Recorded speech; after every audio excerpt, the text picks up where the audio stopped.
이 오늘 말씀을 통해서 여인의 피의 유출의 병, 그래서 신약에서는 혈루증이라고 하는 이 병에서 고침 받았을 때에 정결하게 되는 그 예식에 대해서 살펴보도록 하겠습니다. 그래서 지난번에 우리가 이레를 센 후에 정하리니 그 의미에 대해서 우리가 살펴보았는데, 이제 오늘은 그 두 번째 또 시간으로 이 어떻게 이제 제사를 드려야지 되는지에 대해서 살펴보도록 하겠습니다.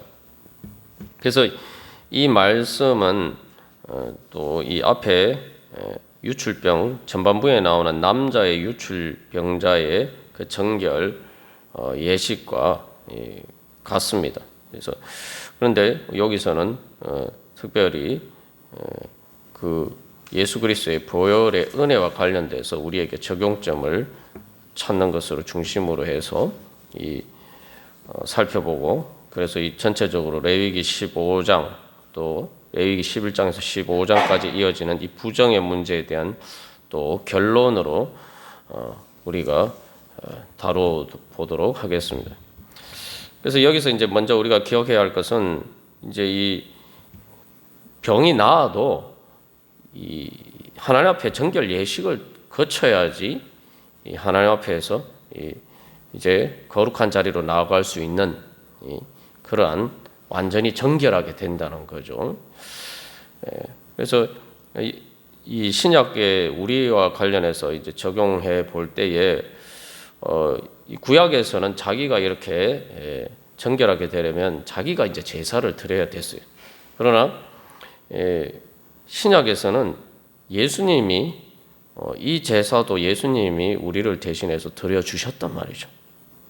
그러면은 이제 우리는 히브리서에서 이야기하는 것처럼 뭐 비둘기를 잡아서 드리는 그런 제사를 드리는 것이 아니라, 우리는 이제 예수 그리스도께서 이미 우리를 위해서 그렇게 제사를 십자가의 보혈로 제사를 드려 주셨기 때문에 우리는 그 십자가의 보혈의 은혜로 우리가 믿음으로 나아갈 때에 바로 그 은혜를 우리가 받게 되는 거죠. 그러면 우리가 드려야 되는 제사는 뭡니까? 그래서 히브리서에서는 그걸 찬양과 감사의 제사를 드린다. 예수님이 이렇게 완전히 우리에게 정결 예식까지 행해 주셔서 우리가 그 은혜를 받게 되었기 때문에 이제 우리는 감사와 찬양의 제사를 드리고, 이제 그렇기 때문에 보혈의 은혜로 구속받은 우리의 삶은 바로 한마디로 말하면 감사와 찬양의 제사고, 또 우리가 단순히 예배뿐만 아니라 우리의 삶 자체가 이제는 감사와 찬양의 산제사로 주님 앞에 드려져야 됩니다. 근데 그 감사와 찬양의 제사라고 할 때에 또한 믿음으로 우리가 예수님이 우리를 위해서 드리신 그 제사 정결 예식에 참여하기 때문에 바로 그 정결 예식의 이 레위기 15장에서 말하는 정결 예식의 그 제사의 의미는 우리에게도 이제 동일하게 이제 적용이 되는 것이죠. 그래서 여기서 먼저 또 우리가 기억해야 할 것은 바로 예수님이 나를 위해서 이런 제사를 드려주셨다. 구약에 많은 제사들인데 그 제사를 다 이렇게 한꺼번에 예수님이 십자가에서 우리를 위해서 그 모든 제사를 드려주신 거예요. 그래서 이 레위기나 이 구약에서 이 제사 규정과 관련된 그것을 통해서 얻는 모든 축복은 우리 예수님의 십자가 보혈의 구속의 희생 제사를 통해서 우리가 다 누리게 되어 있단 말이에요. 그래서 여기서 중요한 것은 그 은혜를 누리려면은 바로 예수님이 나 대신 그 제사를 드리셨다. 그죠? 그렇기 때문에 동시에 내가 그 제사를 드리신 예수님의 바로 그러한 그 마음에 우리도 동일하게 그런 의미로 똑같이 우리 자신에게 적용해서 우리가 이제 믿음으로 그렇게 살아야 되는 것입니다. 그래서 우리가 이런 것들을 생각해 볼 때에 그 주님께서 이제 우리를 단순히 어떤 이 병에서 고쳐지고 또 삶의 문제에서 해결해 주시는 것을 넘어서 하나님 앞에 나아가는 이 정결하게 되는 문제, 그래서 정결하게 되어서 거룩하게 될 수 있도록까지 하나님께서 해결해 주셨다. 예수님을 통해서. 우리가 이것을 기억할 필요가 있습니다.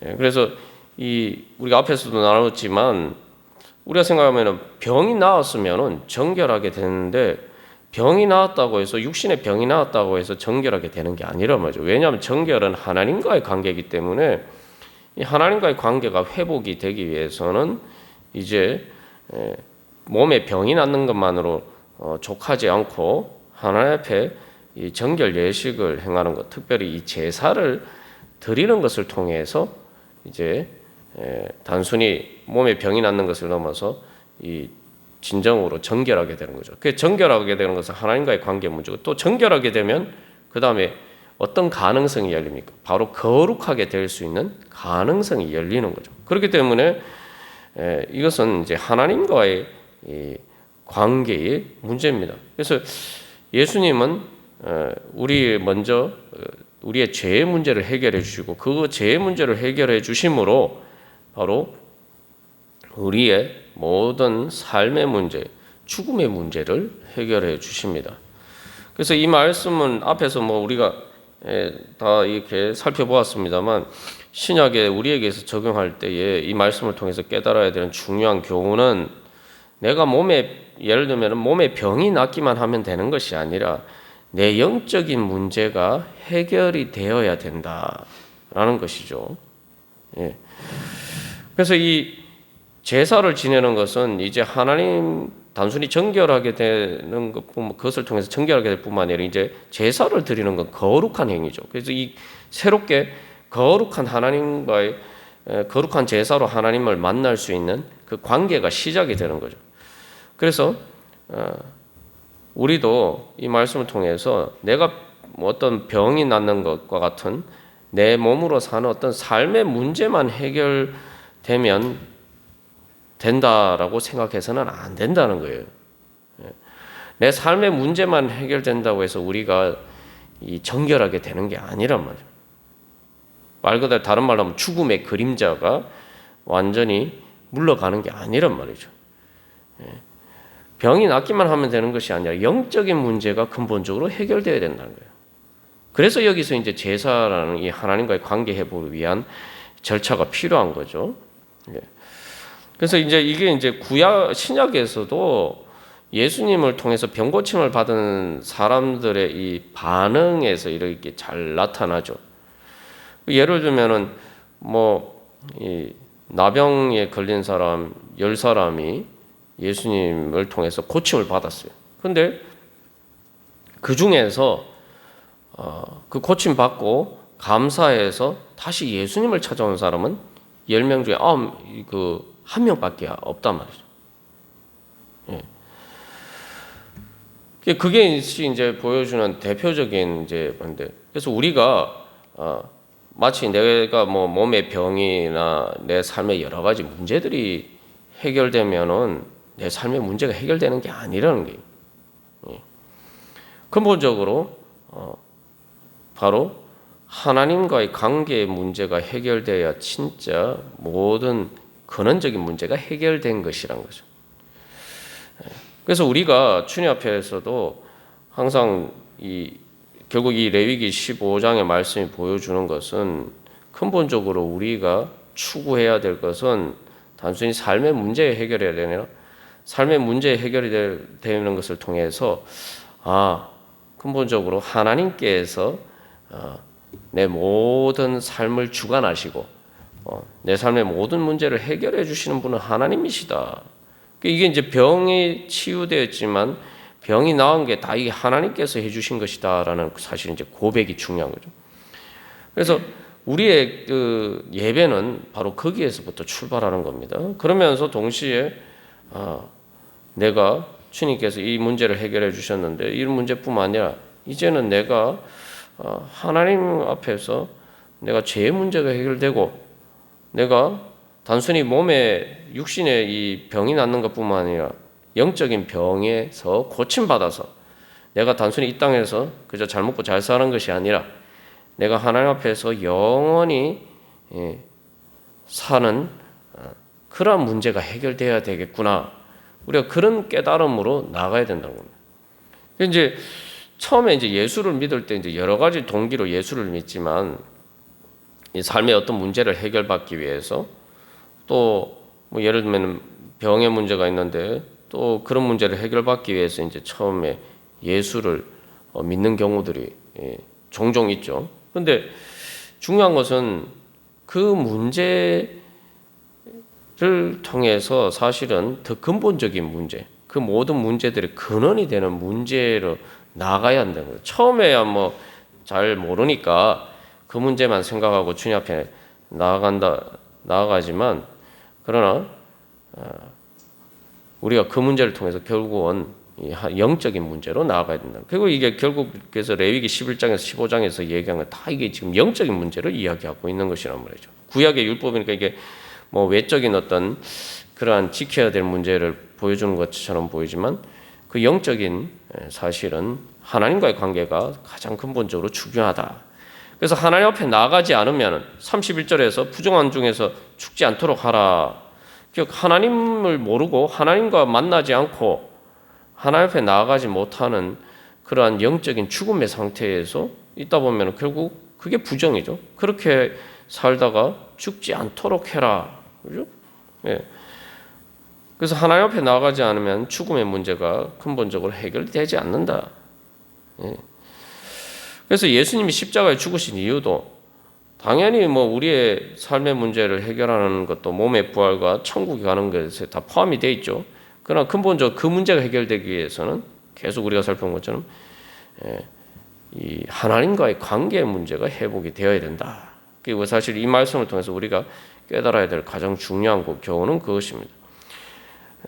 그리고 그렇게 하나님과의 관계 회복을 통해서 여기서 이제 보면은 이 병이 나은 다음에 이 주목해야 될 문구가 바로 이제 15장 29절에서 보시면은 자기를 여기서도 똑같이 동일하게 자기를 위하여 가져다가 회막문 앞 제사장에게로 가져갈 것이요. 그렇죠? 이 두 가지 중요한 문구. 자기를 위하여.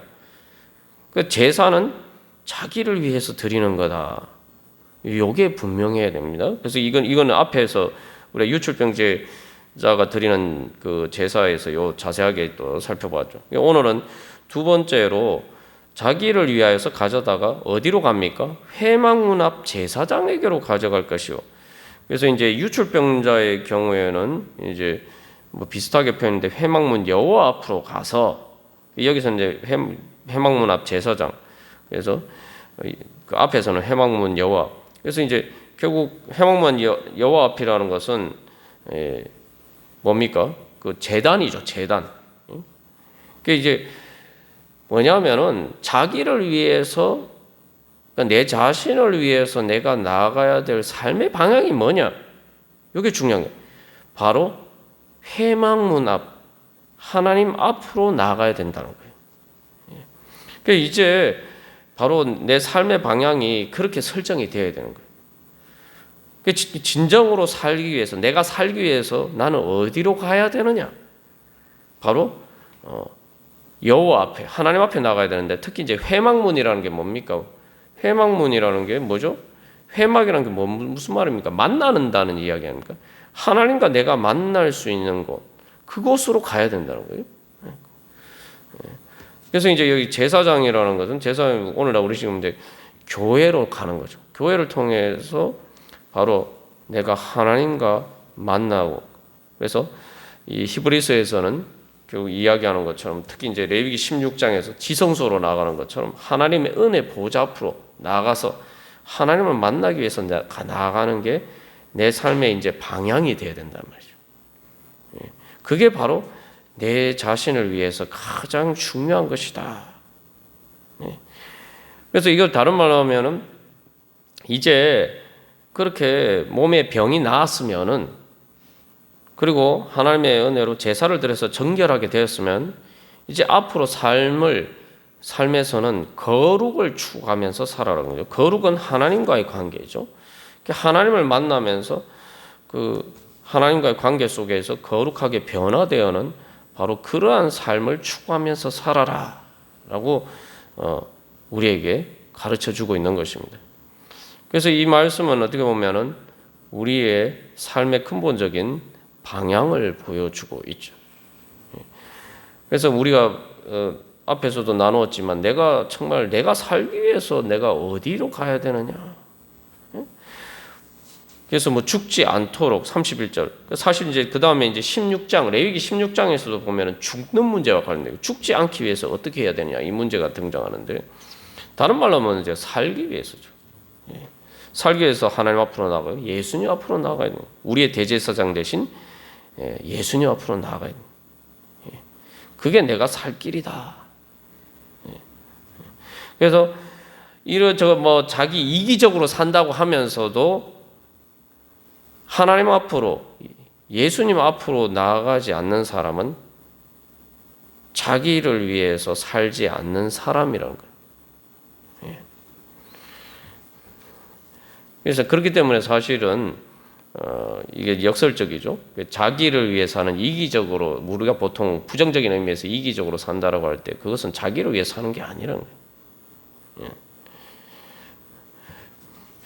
자, 그러면은 이제 여기 이제 속죄제가 이제 처음에 등장합니다. 그래서 두 가지 제사, 속죄제와 번제를 드리는데, 이 앞에서도 살펴본 것처럼 이 나병 환자와 달리 속건제라는 것은 드리지 않습니다. 왜냐하면 그 악성 피부병과 달리 지금 이 혈루증의 경우에는 진영 밖에서 사는 것이 아니기 때문에, 그렇기 때문에 속건제까지 드릴 필요는 없어요.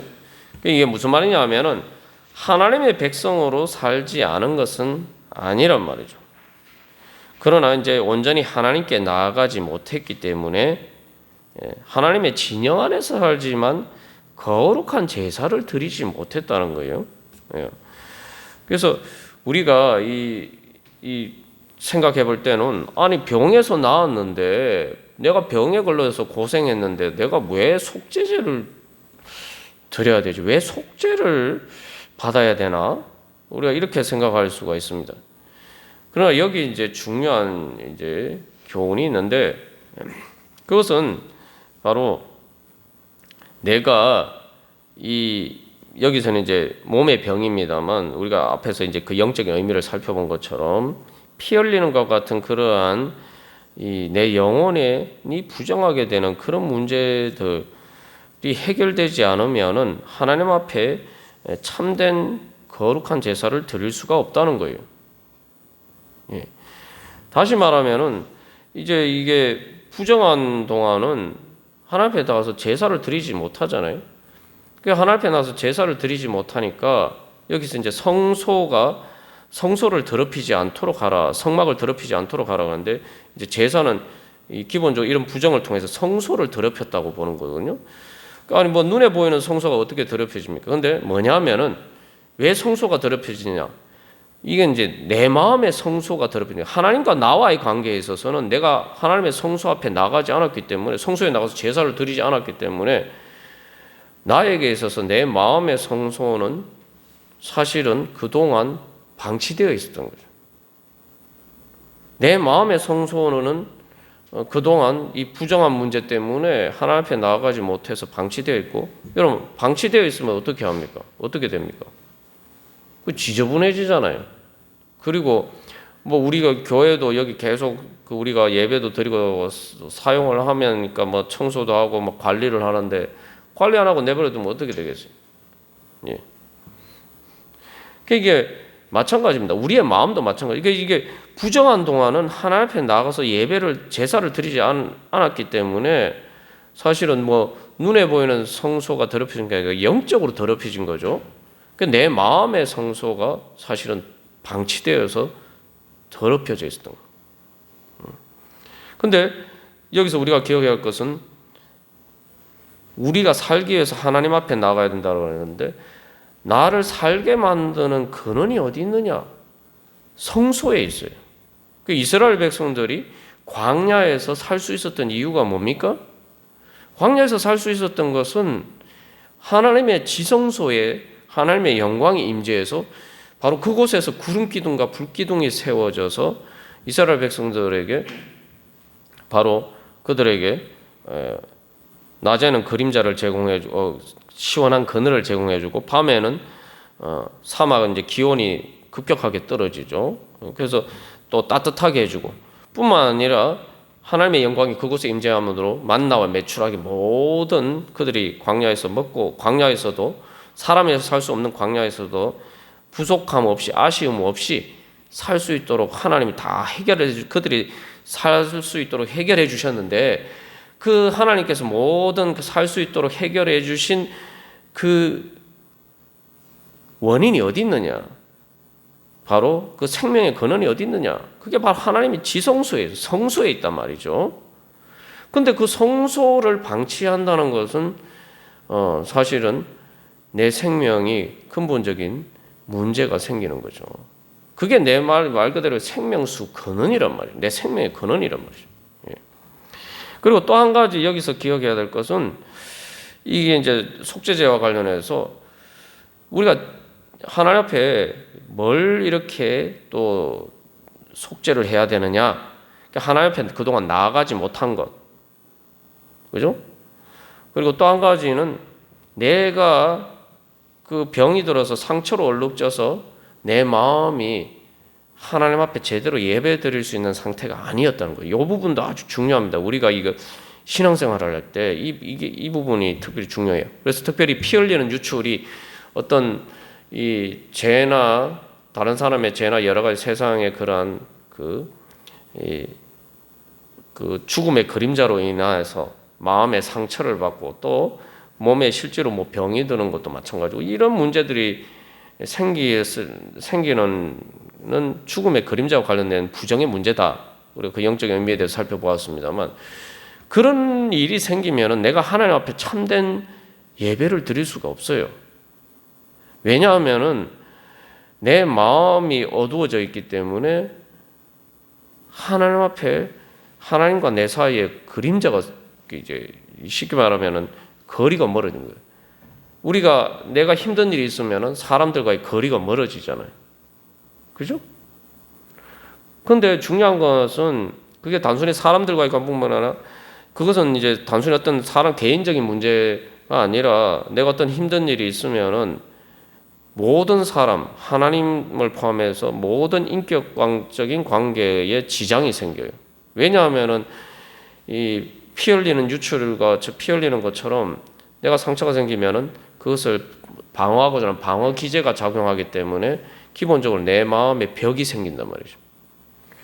그러면은 이게 이제 모든 사람들과의 관계에서도 장벽이 되고 하나님과의 관계에서도 장벽이 됩니다. 그리고 예배의 본질은 우리가 예수님이 우리를 위해서 모든 제사를 드려주셨기 때문에 이제 우리가 드려야 될 것은 찬양과 감사의 제사다. 그리고 사실 이제 예배도 속죄제든 어떤 예배든 속죄제도 하나님 내 죄를 사해 주심을 소망하면서 또 하나님 내 죄를 사해 주셨으니까 감사합니다. 사실 속죄제도 감사의 의미가 있는 거예요. 단순히 회개의 의미만 있는 게 아니고. 그래서 이제 모든 제사는 근본적으로 하나님께 감사하고 찬양하고 하나님께 영광 돌리는 게 예배의 본질입니다. 근데 이게 뭐 하나님과의 관계뿐만 아니라 모든 인격적인 관계가 마찬가지죠. 모든 인격적인 관계가 정상적으로 이루어지기 위해서는 쉽게 말하면 이제 가장 정상적인 서로 사랑하는 관계죠. 그 서로 사랑하는 관계가 되려면은 어떤 마음이 있어야 됩니까? 상대는 내가 감사하고 또 그 사람 때문에 내 마음이 기뻐야 돼요. 내 마음이 기쁘면은 내가 노래가 나오죠. 그러니까 이제 진짜 사랑에 빠지게 돼 사랑에 빠져서 행복하면은 사랑의 노래를 부르는. 그래서 세상의 가요 중에 대부분이 사랑과 관련된 노래 아닙니까, 그죠? 예. 그래서 내가 상대방 때문에 내가 감사하고 그 사람이 정말 때문에 내가 행복하고 그러면 내 마음에 또 노래가 나오죠. 그게 바로 이제 감사와 찬양이죠. 하나님과의 관계도 그렇게 돼야 되는 거예요. 근데 문제는 뭡니까? 내가 지금 병이 걸렸단 말이죠. 여기 지금 이 경우에처럼 그러면은 내가 하나님께 대해서 진정한 감사가 나올 수 있겠습니까? 내가 물론 욥처럼 내가 힘들고 어렵지만 내가 하나님께 감사한다. 라고 하지만 욥도 자신도 뭐 하나님 왜 나를 내가 이렇게 되었습니까?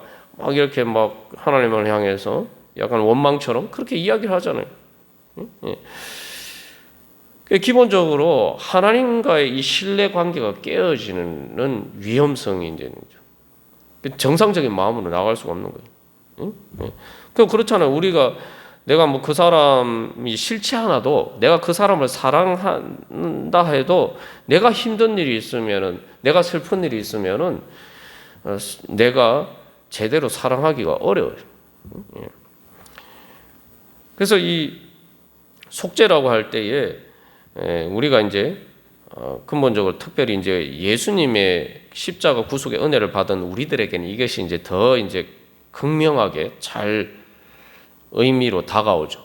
왜냐하면은 우리가 그래서 이것을 통해서 예수님 앞에 오늘도 우리의 세상에 살다가 부정하게 된 또 우리가 어떤 뭔가 단순히 마음의 상처뿐만 아니라 몸에 어떤 병이 들었든지 어떤 문제가 있을 때 어떤 하여튼 죽음의 그림자 때문에 내가 있든지 간에 그렇게 되면은 내가 하나님 앞에서 정말 기쁜 마음이 되기가 어렵죠. 그렇죠? 그러나 그럴 때마다 우리가 예수님 앞에 나가야 돼요. 예수님이 다시 한번 예수님이 나에게 베풀어 주신 은혜 앞에서 예수님이 나를 얼마나 사랑해 주셨느냐. 내가 이런 힘든 일이 있고 또 내가 이렇게 아픈 일이 있지만 그러나 예수님이 내 이 문제를 해결해 주시기 위해서 어떻게 얼마나 나를 사랑하셔서 주님께서 나를 위해서 자신을 제물로 드리셨는가. 그러니까 우리가 힘들고 어렵고 내 마음이 슬프고 아플 때에 주님이 나를 얼마나 사랑하셨나를 더 사실은 기억해야 되는 거죠. 그래서 이 혈증, 병에서 고침받은 사람이 하나님께 이 속죄제를 드린다는 것은 어떤 죄를 속죄해야 되느냐.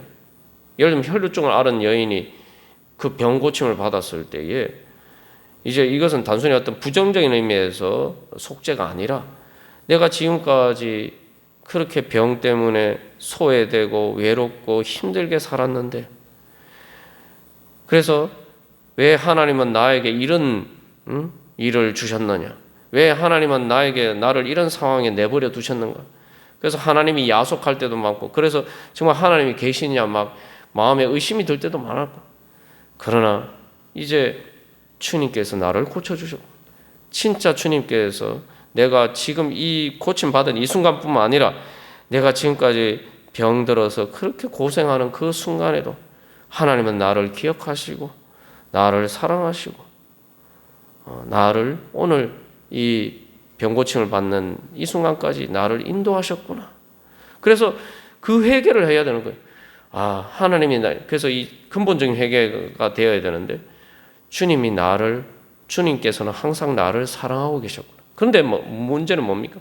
나는 내 상황에 따라서 내가 힘들고 어려운 상황에 있으면은 그것에 따라서 하나님의 사랑을 평가하고 판단한다는 거예요. 내가 좋은 상황에 있으면 하나님 날 사랑하시나 보다 이렇게 이야기하지만 내가 좀 힘든 상황에 있으면 하나님 날 사랑 안 하시나 보다. 자꾸 또 우리의 상황적인 어떤 문제들을 변하는 문제들을 가지고 하나님의 사랑을 내가 판단하고 그러나 결국은 이 병고침을 통해서 혈루증 앓는 여인이 예수님을 만나서 고침받았을 때처럼 바로 주님께서는 언제나 나를 사랑하고 계셨구나. 그 이제 욥이 그렇죠. 욥이 이제 사실은 욥이 단순히 모든 것 재물도 잃어버리고 재산도 잃어버렸지만 사실 이제 욥이 몸에 병도 들었죠. 병이 들어서 그냥 목숨만 붙어 있는 상황이었는데 결국 욥이 마지막에 하나님 앞에 회개를 하잖아요. 그리고 하나님이 그렇다고 해서 욥을 정죄하신 것도 아니에요. 욥은 의인이다. 친구들한테도 너희들이 말한 게 욥처럼 정당하지 않다. 욥이 말한 것이 정당하다. 하나님 다 인정해 주셔서 하나님이 욥을 정죄하신 게 아니에요. 그런데 욥은 폭풍 가운데서 하나님을 만났을 때 어떻게 합니까?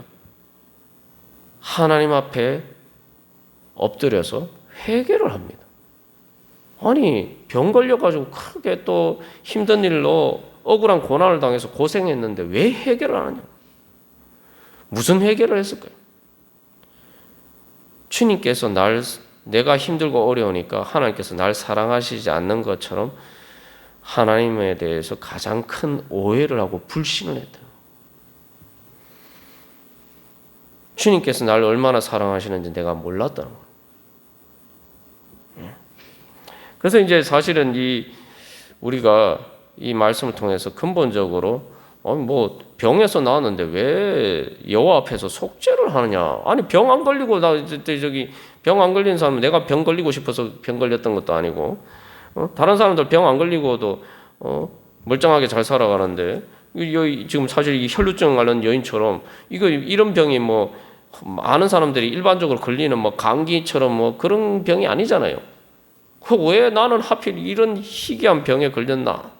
그렇게 생각할 수가 있는데 결국 주님 앞에 나아가면서 사실은 여기서 속죄는 바로 하나님의 사랑을 제대로 알지 못했던 것에 대한 어떻게 보면은 사랑의 회복이죠. 이 회개가 돼야지, 이 속죄가 돼야지 진짜 하나님과의 관계가 완전히 회복이 되는 거예요. 그래서 우리는 이 사람은 이제 여기서는 구약에서는 자기가 제사를 드리지만 신약에서는 예수님이 제사를 드려주셨다 할 때 우리가 믿어야 될 게 뭐냐면은 믿고 주님 앞에 나가야 될 것은 하나님 앞에 내가 나아가면은 욥이 그래요. 욥이 사실은 얼마나 마음에 상처가 많았습니까? 내가 그렇게 하나님 열심히 섬겼는데 하나님 인정할 정도로 내가 그렇게 의롭게 살았는데 아니 보통 사람들이 당하지 않는 그런 불행을 뭐 예를 들면 재산을 뭐 강도를 만나는 이런 것만 당해도 참 충격적인데 자식도 다 잃어버리고 뭐 건강까지 잃어버리고 아내도 떠나버리고 도대체 왜 내가 이런 일을 당해야 되지? 얼마나 마음의 상처가 심했겠어요. 그 이제 욥기를 보면 다 욥이 그렇게 한탄하잖아요. 근데 하나님의 은혜가 뭐냐? 하나님을 만나고 나니까 그런 마음 그게 다 사라졌어요. 지금 내가 병이 나와서 그런 게 아니에요. 갑절의 축복을 받아서 욥이 그렇게 된 게 아닙니다. 우리가 기억해야 하건 하나님을 만나고 나니까 내가 그렇게 억울하고 그렇게 힘들고 고통스러웠던 모든 것들이 다 없어졌어. 내 상처가 완전히 치유가 됐어. 머릿속에 기억으로만 남아있고 내 감정이나 내 의지로는 더 이상 그 상처가 더 이상 남아있지 않아. 아, 그런 일이 있었구나. 이런 그 기억은 나지만 감정의 기억은 완전히 사라진 거예요. 그 고통의 기억들. 그래서 막 욥이 마지막에 보면 막 신나서 하나님 앞에 나아가는 장면들이 나옵니다. 그 이제 욥이 그 다음에 이제 제사를 드리죠. 바로 이게 사실은 이제 여기서 30절 말씀을 보시면 그래서 이제 속죄제도 드리고 번제도 드리는데 결론은 뭐냐 하면은 번제까지 포함해서 모든 제사가 바로 부정한 여인을 위하여 여호와 앞에서 속죄할지니라. 다시 말하면 내 자신을 위해서 하나님 앞에서 속죄하는. 그래서 이 죄의 문제가 해결된다는 것은 단순히 죄의 문제가 해결되는 것뿐만 아니라 죄로 인한 또 모든 죽음의 그림자가 완전히 해결되는 거예요. 마치 그런 일이 없었던 것처럼, 전혀 없었던 것처럼. 이게 하나님께서 우리에게 주시는 은혜입니다. 이게 예수님을 통해서 우리에게 주시는 은혜고 그게 바로 부활의 은혜예요. 하나님께서 우리의 죄를 속죄해 주실 때, 우리의 속죄제 제사를 드렸을 때 여호와 앞에서 속죄할지니라 그럴 때 하나님이 그렇게 속죄해 주시잖아요. 하나님이 속죄해 주시는 그 성경에서 뭐라고 하면 하나님 다시 기억하지 않으신다. 그건 뭐냐면은 우리가 그것을 하나님이 기억하지 않으신다는 것은 바로 우리의 삶에서 마치 그런 일이 없었던 것처럼 하나님이 완전히 회복을 시켜주신다. 그래서 다윗도 마찬가지고 다윗이 뭐 그 삶에 또 죄를 지어서 또 여러 가지 상처들이 있었고, 그죠? 또 이제 신약에서도 뭐 지금 이제 사순절기가 특히 다음 주 고난 주간입니다. 베드로도 예수님을 부인하고 또 그런 아픈 상처들이 있었고, 그러나 부활하신 예수님을 만나고 나니까 다 사라졌어요. 그게 주님께서 우리에게 주시고자 하는 은혜입니다. 그래야지 부정의 문제가 완전히 해결되는 거예요. 진짜 정결하게 되는 거예요. 죽음의 그림자가 사라지고. 그래서 진정 하나님 앞에서 이제 제사를 드릴 수 있게 돼요. 그래서 이제 그 다음에 속죄제 다음에 제사가 뭡니까? 번제죠. 번제. 번제라는 건 내 자신을 헌신하는 거예요. 주님 앞에 내 자신의 모든 것을, 그래서 번제라는 것은 모든 것을 다 불살라 드리는 거예요. 내 자신의 모든 것을 다 하나님 앞에 드리겠다, 헌신하겠다. 말 그대로 내 마음과 목숨과 뜻과 힘을 다해서 내가 주님 사랑하겠다. 그것을 이제 그런 의미로 들은 게 번제란 말이에요. 그러니까 이제 내가 속죄제를 통해서 바로 그런 내 마음이 그런 모든 것들이 해결되고 하나님이 진짜 날 사랑하시는구나. 그래서 지금 우리가 진짜 하나님의 치유의 은혜를 경험하려면은 진짜 내가 하나님의 치유를 받았느냐, 그 증거가 어디서 나타나냐면 내가 힘들고 어려워서 하나님 어떻게 이럴 수가 있습니까? 이랬던 마음 이랬는데 주님 앞에서 내가 주님이 날 사랑하시는 줄 몰랐구나 하면서 오히려 회개가 나와야, 회개가 나오면은 진짜 치유가 된 거예요. 내가 늘 피해자라고 생각하고 살았는데 내가 진짜 피해자는, 내가 정말 고통스럽고 내 삶에 그러니까 내가 피해자라고 생각하고 살았는데 예수님을 만나고 나니까 진짜 피해자는 예수님이셨다. 그 예수님이 나 대신 십자가 달리셨다는 게 그거예요. 내가 피해자라고 생각, 늘 피해의식 속에서 살아가면은 우리의 삶의 상처가 결코 치유가 되지 않습니다. 근데 뭐 내가 그렇게 안 살고 싶다고 그렇게 안 살 수 있습니까? 이 상처의 치유는 말 그대로 병이 나아야 되는 문제지, 뭐 내가 낫고 싶다고 의지적으로 막 내가 참는다고 되는 문제가 아니에요. 진짜 이게 나아야 돼요. 실체적으로 나아야 돼요. 예? 내가 실체적으로 나오면은 이제 하나님 앞에서 그런 마음이 생겨요.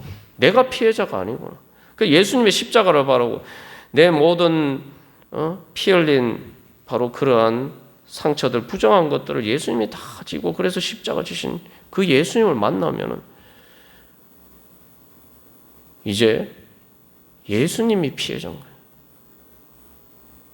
그래서 예수님, 나를 위해서 십자가에 달리신 예수님 앞에서, 날 사랑하신 그 주님의 사랑 앞에서 울면서 주님이 이렇게 날 사랑하셨는데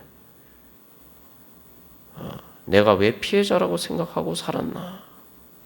주님께서 내 모든 아픈 상처들과 병을 다 고쳐지고 가셨는데 왜 나는 내가 피해자라고 생각하고 살았나? 거기서 이제 진정한 주님의 사랑에 대한 감격과 내가 주님 이렇게 날 사랑하시는데 내가 그 주님의 그 사랑을 몰랐다는 회한의 그런 진정한 그것 때문에 내가 눈물이 나면은 이제 내 아픈 상처 때문에 눈물을 흘리는 것이 아니라 나 때문에 피 흘리신 예수님 때문에 눈물이 나게 되면은 완전한 치유가 이루어진 겁니다. 그래서 이제는 주님께 감사하면서 날 사랑하신, 그래서 예수님을 위해서 내가 이제는 내 모든 것을 드리겠다. 주님이 나를 위해서 자기 자신의 생명까지 아끼지 않고 모든 것을 주신 거죠. 나도 이제 예수님께 내 모든 것을 드리면서 그렇게 살겠습니다. 그게 번제예요. 이게 그래서 진정한 감사와 헌신의 고백이 나오는 거죠. 거기에서 진정한 화해가 이루어지고 진정으로 하나님과 화목하게 되고 거기에서 바로 부활의 새로운 삶이 그때부터 열리게 되는 것입니다. 그래서 이게 참 예수님 만나면 그래요. 그래서 진짜 예수님 만나서 고침 받으면은, 그리고 단순히 내 고침 받는 것뿐만 아니라 나를 십자가에서 내 모든 것을 고쳐주시기 위해서 십자가를 지시고 또한 나 대신 정결 예식의 이 제사까지 다 드려주신 그 예수님을 만나면은 이제 주님의 마음이 내 눈에 보이게 됩니다. 내 상처보다 더 이제 뭐가 보이냐 하면은 나 때문에 상처받으신 하나님이 보이게 돼. 내 상처 때문에 상처받으신 하나님이 보이게 돼. 하나님의 상처가 보이게 돼. 그게 바로 십자가 되신 예수님이죠. 그게 뭐냐? 하나님의 상처가 뭐냐? 내가 병들어서 내가 아픔과 슬픔과 또 상처로 고통스러워하는 나를 보시고 아파하시는 하나님이 보이게 되는 거예요. 그래서 구약에서 얘기하지 않습니까? 구약에서 하나님이 뭐라고 말씀하시나? 예레미야 선지자. 내가 이스라엘 백성, 처녀 딸 내 백성이 죄로 인해서 그렇게 심판을 받아서 그렇게 죽음의 그림자 부정한 가운데에서 그렇게 그 고통당하는 것을 볼 때 내가 눈물을 흘리는데 밤낮으로 끊이지 하지 않고 눈물을 흘린다. 나를 보시고 마음 아파하시는 하나님이 보이면은 내 모든 마음의 상처가 치유가 됩니다. 그래서 이제는 내가 내 혼자 힘들어하고 있다라고 내가 생각했는가? 내가 외롭게 힘들게 눈물 흘리고 아파하고 있을 때에 나와 함께 하시면서 또 그렇잖아요. 주님이 나를 더 사랑하시기 때문에 내가 아파할 때 내가 아파하는 것보다 하나님이 더 아파하시고 계셨다. 그러면 이게 위로가 되는 거예요. 진정한 위로가 되고 모든 마음의 상처들이 다 봄에 눈 녹듯이 다 사라지는 겁니다. 그게 바로 이제 사실은 이제 부정의 모든 문제가 처리되는 속죄제와 번제. 그것이 바로 자기를 위해서 여호와 앞에 속죄하는 그 예식입니다. 이것을 통해서 우리는 진정으로 정결하게 되는 것이죠. 이 사순절에 그래서 우리가 주님 앞에 나아가면서 그래서 지금까지 우리가 이제 정결과 부정의 문제를 살펴보았습니다만, 그래서 그 31절에 마지막 우리가 한 단어로서 결론을 내리고자 합니다. 그래서 너희는 이와 같이 이스라엘 자손이 그들의 부정에서 떠나게 하여 그들 가운데 있는 내 성막을 더럽히고 그들이 부정한 중에서 죽지 않도록 할지니라. 이렇게 되는데 여기 이제 분별이라는 말이 있어요. 분별. 그러니까 정한 것과 부정한 것을 분별하고 라는 요 한글 성경에서 잘 나타나지 않습니다만 그래서 분별이라는 말이 있어요. 이제 여기 뭐냐면 떠나게 하여라고 이제 번역이 되어 있는데 요게 이제 그 원문상의 단어의 의미는 이제 분별이라는 의미입니다. 그래서 부정에서 분별해서 떠난다. 근데 이게 나실린이라고 있죠. 나실린과 같은 이제 어원을 가지고 있어요. 그게 뭐냐면은 이게 이제 나실린이라는 것은 특별히 자신을 구별해서 하나님께 헌신한 사람을. 그래서 이 31절에서 떠나게 하여라고 번역되어 있지만 사실 이제 여기 이제 바로 이스라엘 백성들이 이제 정결한 것과 부정한 것, 그 부정한 것을 잘 분별해서 자기 자신을 어떻게든 하나님이 주신 정결의 방법으로 정결하게 되어서 자기 자신을 거룩하게 구별해서 하나님 앞에 드리도록 하라는 거예요. 이 31절에 부정에서 떠나게 하여라는 것은. 그게 그래서 나실인이 뭡니까? 나실인이 결국 이제 거룩한 성도죠. 그게 이제 거룩한 또 레위인이고 또 제사장. 나실인은 일반 사람들이 자기를 구별해서 하나님께 특별히 헌신하면서 드릴 때 나실인 서약을 하는데 이제 그게 바로 이제 레위인과 제사장은 이제 평생 자기 자신을 그렇게 드리는 거죠.